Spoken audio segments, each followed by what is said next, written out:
നമസ്കാരം. എൻ്റെ പേര് അമർത്ത. നമ്മളിത് വർക്കാണ്. സ്പീഡിൽ വരുന്ന വണ്ടിക്ക് അനുസരിച്ചിട്ടുള്ള ഒരു ഹമ്പാണ് ഇത്. 360 ഡിഗ്രി ക്യാമറ. ഇപ്പോൾ ഒരു ആംബുലൻസ് സ്പീഡിൽ വരുമ്പോൾ 360 ഡിഗ്രിയുള്ള ക്യാമറ ഒബ്സർവ് ചെയ്യുന്നിട്ട് ഹമ്പ് അതിനനുസരിച്ച് താത്തി കൊടുക്കുന്നു. സ്പീഡിൽ വരുന്ന വണ്ടികൾക്ക് അപകടങ്ങൾ വരാതിരിക്കാൻ വേണ്ടിയിട്ടാണ് ഈ വർക്ക് നമ്മളിവിടെ ചെയ്യുന്നത്.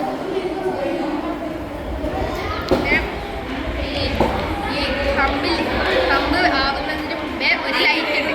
ആ ലൈറ്റ് വാഹനം തടഞ്ഞു നിർത്താനല്ല, സ്ലോ ആക്കാനുള്ളതാണ് വരുന്നത്. പിന്നെ ഹമ്പിനൊരു പ്രത്യേകതയുണ്ട്. ഹമ്പിനും ഇതേ ലൈറ്റ് ഉണ്ട്. അപ്പോൾ നമ്മൾ വാഹനം വരുന്നത് ഹമ്പ് മുന്നിലുള്ളത് തിരിക്കും.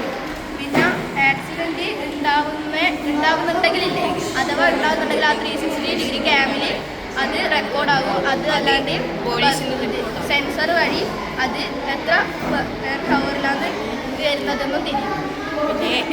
പിന്നെ അത് ആക്സിഡൻ്റ് ആയിക്കഴിഞ്ഞാൽ അതേ സമയത്ത് റിപ്പോർട്ടും ചെയ്യും ആംബുലൻസ് ഹോസ്പിറ്റൽസ്. ഇത്രയേ ഉള്ളൂ. നമസ്കാരം.